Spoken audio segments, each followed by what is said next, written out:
Okay, folks, picture this if you will. Here I am, an average, ordinary, everyday NPC, just living my best life.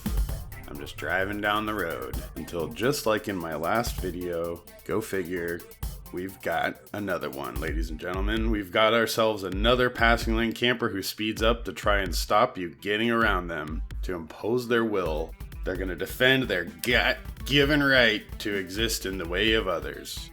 So I'm going to get into the right lane here, and you need to understand that I'm not getting over to pass this SUV. I'm getting over because I'm not presently passing anyone, and as soon as I get over, I begin traveling at a rate of speed at which I'm comfortable traveling in my car, which is a reasonably well-balanced car, and it's not dramatic. And that comfortable speed happens to be significantly faster, and this individual is traveling in what is certainly not a well-balanced automobile, but a full-size SUV with, of course, horrendous weight distribution and horse-buggy handling. And would you look at that? They're speeding up, LOL.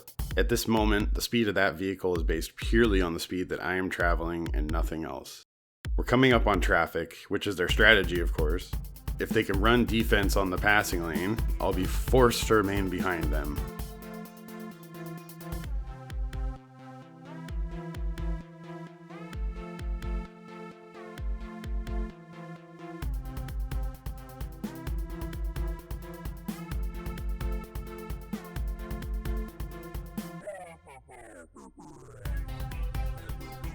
Now, of course this is a bit irritating, but the last thing I'm going to do is start tailgating or acting out on my building frustration in this moment. That's actually the opposite of what I'm going to do because I don't want to telegraph my intention. Now, this is important.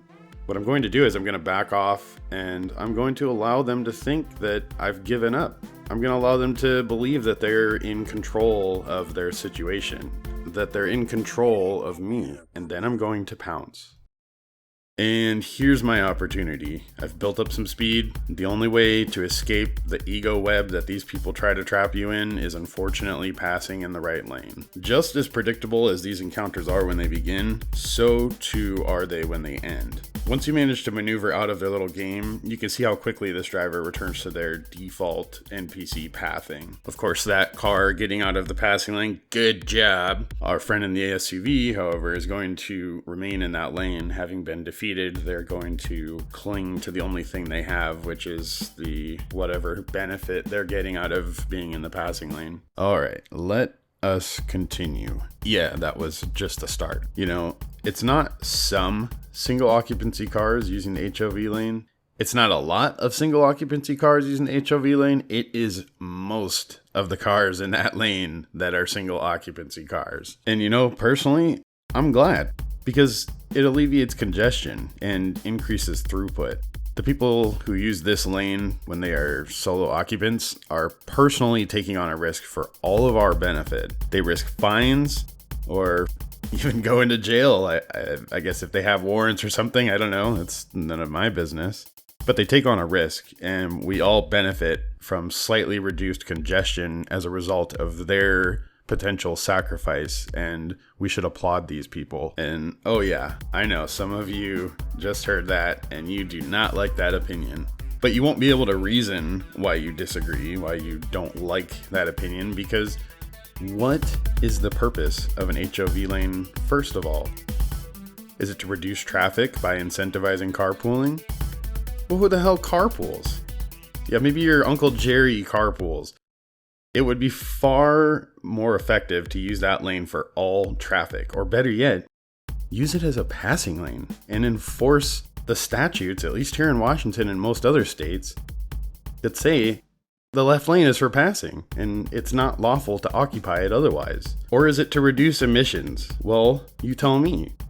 Does removing a handful of cars offset the emissions caused by thousands of others idling or crawling because the freeways aren't sufficiently wide? Well, I can tell you what they end up being used for. The majority of cars are single occupancy, like I mentioned. Pay attention next time if you haven't already. So it's just an additional left lane that you might get a ticket for using. That is, of course, when it isn't just the other slow lane, because many drivers simply drive in that lane because they can, not because they are trying to drive a bit faster than the rest of the traffic. Or Maybe that's all bullshit. I don't know. You tell me. It's not a hill I'm gonna die on. Okay, if you're still awake, this is what I call an incompetence cluster. Now, there's no particular reason for these cars to be clumped together like this, but there is a root cause, and it's simply people default to a herd mentality when they get around other drivers. I can see what is probably my only shot to escape this little pack, so I'm getting after it. And look at that, wide open road. My freedom. People clump together like that because they just sort of check out, I think, and they outsource a lot of their awareness to the vehicles around them. They just follow the vehicle in front of them and try not to fall behind the pack. You can even see that vehicle in the HOV lane is cuddled up with the group and maintaining formation. There are actually quite a lot of these emergent patterns that form up. It's very Conway's Game of Life. And of course, clusters like that merge with merging traffic and it just creates a shit show. All right, up next, and mother of God, why do you people do this? Why? Look at this. This is ridiculous. Somebody who does this, tell me, why do you do this? Why do you guys stack the passing lane like this? Look, it's so long, I'm just gonna have to fill empty space because I don't have any words left.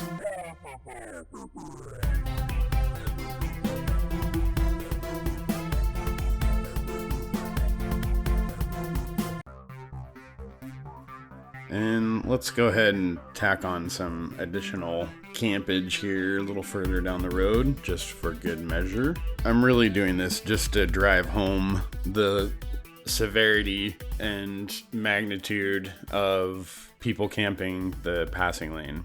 It's all over the Pacific Northwest. I watch you guys drive past the signs that say keep right. It's an actual law. In Washington, it's RCW 46.61.100. Keep right, except when passing, etc. There are signs everywhere. This law applies to all roadways with 2 or more lanes for traffic moving in the same direction. In Oregon, it's ORS 811.295.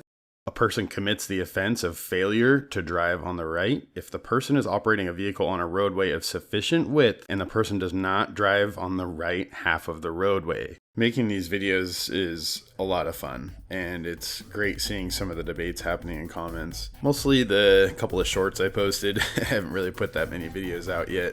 Had a bit of a lull where I didn't get any new footage to use.